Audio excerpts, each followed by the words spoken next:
সূত্র বের করি, মানে না কোনো ভিআইপি। আমাদের ভালোবাসে ছোট্ট একটা নাম, দেশের নাম হলো সিআইডি। সিআইডি কি আপনাকে তো ফোন দিতে যাচ্ছিলাম। লাশ লাশ আপনি সরে যান, আমাদের একটু তদন্ত করতে হবে। অভিজিৎ, লাশটা মনে হচ্ছে 5 ঘন্টা আগেই মারা গেছে। লাশটা মনে অভিজিৎ দয়া ভালো করে চেক করো।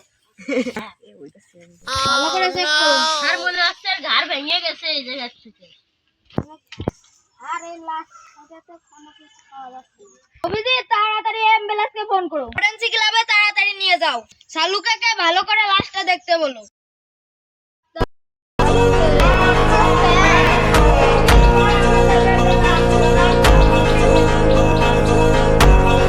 লাশটা ভালো করে না দেখলে বগর বগর করে। এর ঘাত নিং সং ভাবে ভেঙে এলা দিয়ে। লাশের পিছনে দেখি কোনো ক্ষত মতো আছে নাই? কোনো ক্ষত নেই। শিওর লাশটা কোনো ঘাড় ভেঙে মারা হয়েছে। শালুকে কি বলে? শালুকে তাহলে পরে লাশের কি অবস্থা?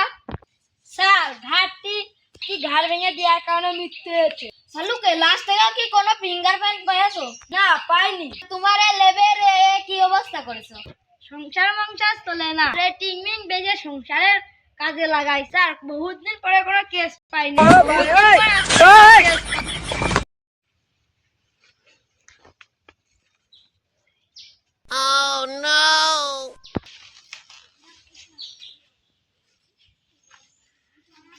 কি রে, ফিঙ্গারপ্রিন্ট পাইছি, তাড়াতাড়ি সিপি সাহেবের কাছে ফোন দি। সিপি স্যার, এটা তদন্ত পাওয়া গেছে, ফিঙ্গারপ্রিন্ট পাওয়া গেছে, তাড়াতাড়ি আসেন।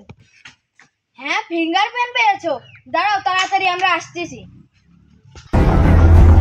ফিঙ্গারপ্রিন্টটা একটু দেখাও তো। অভিজিৎ, দেখো তো লাশের কোনো আত্মীয় আছে নাকি, খোঁজ নিয়েছো নাকি? স্যার খোঁজ দিচ্ছি, এর শুধু একটা মামাতো ভাই আছে। তাহলে ও দয়া তুমি ওর ডেকে নিয়ে আসো।